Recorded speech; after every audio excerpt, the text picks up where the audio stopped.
So when people download the beta, they're going to get a small taste of the matchmaking part of Halo 3's multiplayer. They're going to have access to 3 maps, Snowbound, High Ground, and Valhalla. You're getting a taste of the equipment, you're getting a taste of save films, you're getting a taste of support weapons, 1 new vehicle, some new weapons like the Spiker and the Spartan Laser.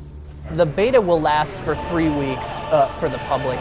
They're getting, a decent look at the game, but by no means are they seeing everything. When we release Halo 3 commercially, there'll be almost 3 or 4 million people playing on Xbox Live pretty quickly, right? And we've got to be ready for that. And so that's why we're doing something that's fairly unprecedented, which is to do this public beta. Our goal is to get as many people as we can up on the beta, as many people playing concurrently, and a lot of geographic dispersion. Because we really need to test the systems and processes that we have in place so that people, when Halo 3 does launch, have a really great online multiplayer experience.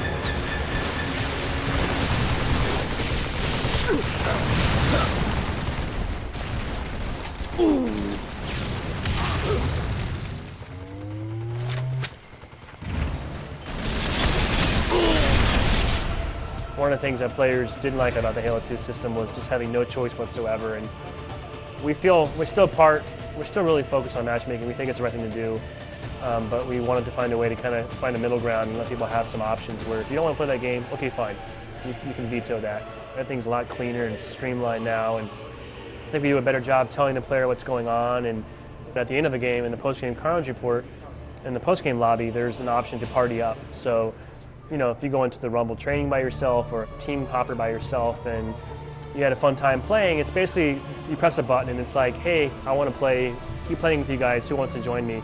And it's a really quick, easy way to make friends on the fly and stay together. Slayer.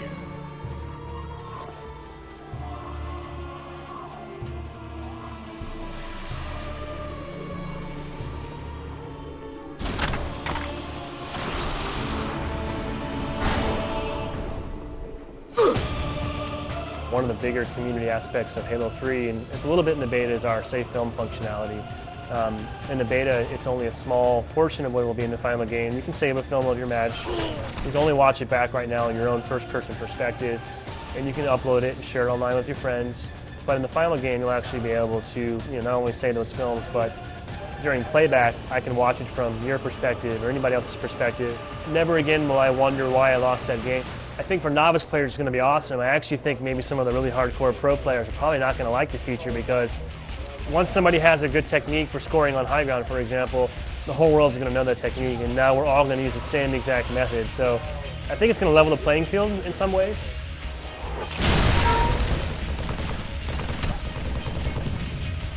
I think 2 of the most important features that we've added into Halo 3 multiplayer are definitely equipment, and then there's a new type of weapon class that we call support weapons, and that's, you'll see guys running around with turrets or missile pod.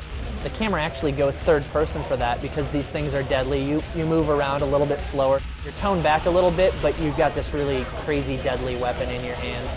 It adds this new layer to Halo 3 multiplayer that we obviously haven't seen before, but it takes an encounter and it kind of tips the balance a little bit. It doesn't make the guy who uses the equipment the winner instantly, it just makes you reevaluate the encounter, and I think it makes the game really cool.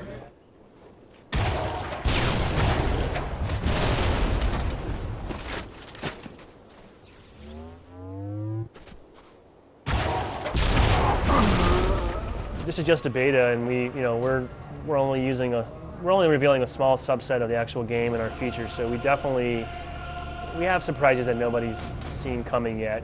This isn't all the weapons, not all the vehicles, not all the maps or game types even, and there's probably some other stuff that no one's even expected that we're looking forward to revealing later on.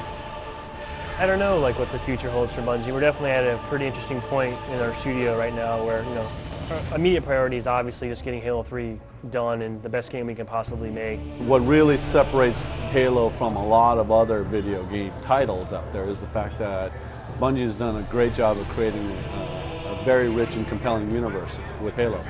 We're going to tell different stories about that through Halo Wars. what we do with Peter Jackson in the Halo universe is going to be different from what we've done in Halo 1, 2, and 3 as well. And it's all about developing the property, hopefully doing it in the right way so that it becomes something that's much greater than the sum of the parts. We're going to be careful about how we grow the universe and how we, the kinds of titles that we do there, because it's not something that we want to just, try to monetize as quickly as we possibly can. We're building a really great long-term asset. So the game is Halo 3. It's coming out fall 2007 on the Xbox 360. Flag taken. Flag dropped.